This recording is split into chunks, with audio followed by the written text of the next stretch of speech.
ড্ৰাংকেন মানুহ থাকে, ফেমিলি গৈ হুলস্থুল কৰে। এইকেইদিন হস্পিটালবিলাকত ৰাতি পুলিচৰ ডিপ্লয়মেণ্ট থাকিব লাগে। গুৱাহাটী মেডিকেল কলেজত আজিৰ পৰা 4-5 বছৰ আগলৈকে মোৰ এক্সপিৰিয়েঞ্চ আছিল যে একেলগে মদ খাই থাকে, লৈ আহে, যদি মৰি যায় ডাক্তৰখিনিক মদ খোৱা মানুহখিনি মাৰা আৰম্ভ কৰে। আজিকালিতো 31 ডিচেম্বৰত মই সদায় যাওঁ মেডিকেলত এবাৰ হ'লেও। But all the medical college should have facilities for proper treatment as well as facilities for the safety of the doctor.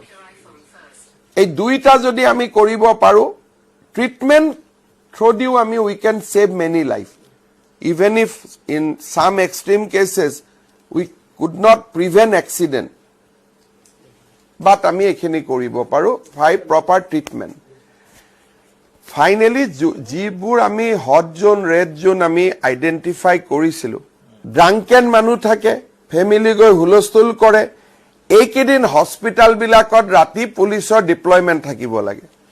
Guwahati medical কলেজত আজিৰ পৰা 4-5 বছৰ আগলৈকে মোৰ এক্সপিৰিয়েঞ্চ আছিল যে একেলগে মদ খাই থাকে, লৈ আহে, যদি মৰি যায় ডাক্তৰখিনিক মদ খোৱা মানুহখিনি মাৰা আৰম্ভ কৰে। আজিকালিতো 31 ডিচেম্বৰত মই সদায় যাওঁ মেডিকেলত এবাৰ হ'লেও। But all the medical college should have facilities for proper treatment as well as facilities for the safety of the doctor.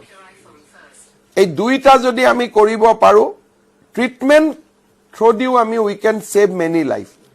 Even if in some extreme cases we could not prevent accident.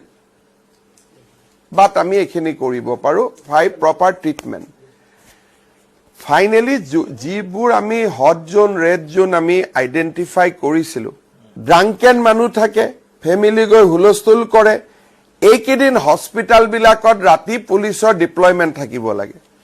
Guwahati medical কলেজত আজিৰ পৰা 4-5 বছৰ আগলৈকে মোৰ experience আছিল যে একেলগে মদ খাই থাকে, লৈ আহে, যদি মৰি যায় ডাক্তৰখিনিক মদ খোৱা মানুহখিনি মাৰা আৰম্ভ কৰে। আজিকালিতো 31 ডিচেম্বৰত মই সদায় যাওঁ মেডিকেলত এবাৰ হ'লেও।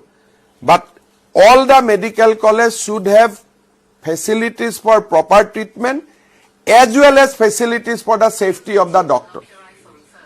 এই দুইটা যদি আমি কৰিব পাৰো, treatment through দিও আমি we can save many life. Even if in some extreme cases we could not prevent accident. But আমি এখিনি কৰিব পাৰো by proper treatment. Finally, যিবোৰ আমি hot zone, red zone আমি identify কৰিছিলো, ড্ৰাংকেন মানুহ থাকে, ফেমিলি গৈ হুলস্থুল কৰে। এইকেইদিন হস্পিটালবিলাকত ৰাতি পুলিচৰ ডিপ্লয়মেণ্ট থাকিব লাগে। গুৱাহাটী মেডিকেল কলেজত আজিৰ পৰা 4-5 বছৰ আগলৈকে মোৰ এক্সপিৰিয়েঞ্চ আছিল যে একেলগে মদ খাই থাকে, লৈ আহে, যদি মৰি যায় ডাক্তৰখিনিক মদ খোৱা মানুহখিনি মাৰা আৰম্ভ কৰে। আজিকালিতো 31 ডিচেম্বৰত মই সদায় যাওঁ মেডিকেলত এবাৰ হ'লেও। But all the medical college should have facilities for proper treatment as well as facilities for the safety of the doctor.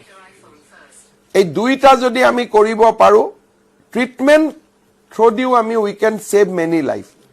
Even if in some extreme cases we could not prevent accident.